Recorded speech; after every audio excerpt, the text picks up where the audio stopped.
l'État le prendra en charge, conformément aux orientations que je viens de donner. Mais au-delà de ce programme et des moyens dégagés à son appui, il nous reste à poursuivre et à engager la bataille pour la revitalisation des valeurs. La revitalisation des valeurs. Valeurs humaines, valeurs citoyennes, valeurs civiques, valeurs patriotiques. Vous savez, chers jeunes, ce qui s'est passé récemment dans notre pays, si le Sénégal n'était pas une grande démocratie, croyez-moi, le bilan aurait été catastrophique. Il n'est pas possible dans un pays de se réveiller, de tout détruire, de tout allumer comme ça, sans conséquence. Mais quelques démocrates que nous soyons, il y a des limites que tout le monde doit respecter. Il ne faut pas qu'on croie un seul instant que l'État est faible. Ce serait une grave erreur. Donc, les valeurs civiques, nous devons les respecter. Au premier chef, les jeunes doivent respecter ces valeurs civiques. C'est comme ça qu'on pourra vous accompagner, vous aider. Ce n'est pas en vous faisant miroiter des chimères qu'on vous sortira des difficultés. Ceux qui vous le disent vous trompent. La solution, c'est ce que nous sommes en train de faire. Mais vous l'avez vu, c'est du concret. Donc, travaillons pour la restauration des valeurs patriotiques. La richesse des pays réside dans ces valeurs.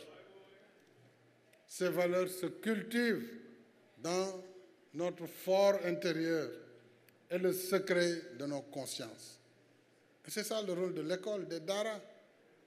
dañ la naan lii waroo ko def lii war nga ko jombali sa bopp gor du def lii.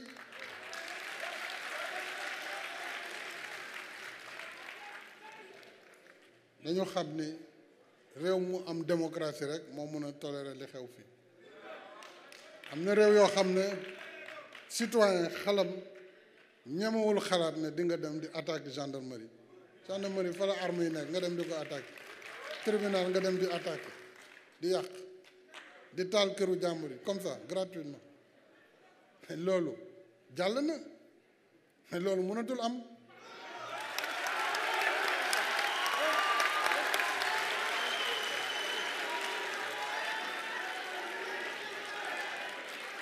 il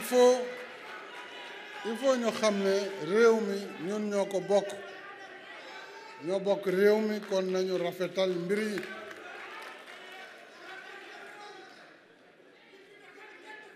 mais nag ñu sant yàlla bi Sénégal nekkee démocratie parce que démocratie rek moo mën a muñ lu toll noonu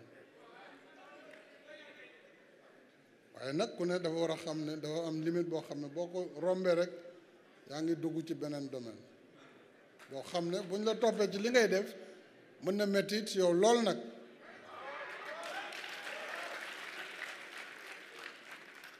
kon nañu delloo ci xel yi te xam ne réew mi kenn mënu ko yàq c'est pas possible.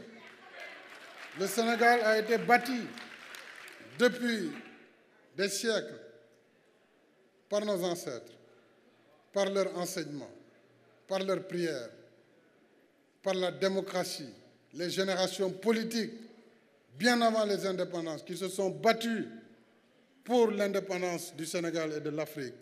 Toute cette génération de fonctionnaires, depuis 1960, qui a fait de ce Sénégal ce qu'il est aujourd'hui. Je crois que tout ça, on va, comme ça, par une baguette magique, détruire tout ça et aller dans le néant ou dans l'aventure. Ce n'est pas possible. Il ne faut pas que les gens pensent que parce qu'à l'étranger, on vous soutient ou on vous entraîne à aller vers l'anarchie. Il faut savoir marquer les limites. Il faut savoir marquer les limites. Et nous sommes au service du pays. Nous sommes ouverts. Le dialogue, je l'ai entamé bien avant. D'ailleurs, au lendemain de ma victoire, non contestée, j'ai engagé le dialogue national. Et ce que l'opposition a eu, jamais elle ne l'aurait eu si c'était par une confrontation. Jamais, je dis. Mais par le dialogue, on peut arriver toujours à des compromis dans l'intérêt supérieur de la nation.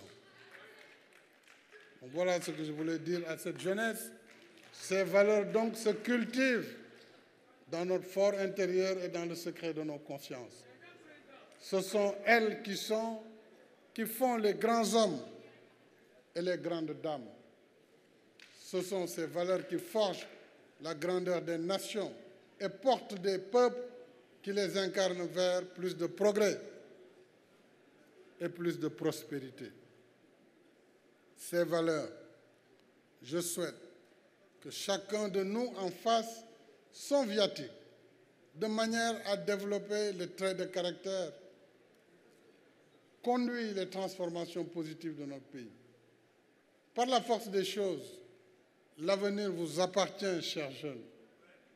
Notre rôle, ce qui fera notre fierté et notre réussite, c'est de vous accompagner dans la construction de cet avenir, la main dans la main, pour honorer le contrat de solidarité intergénérationnelle qui assure la continuité de la nation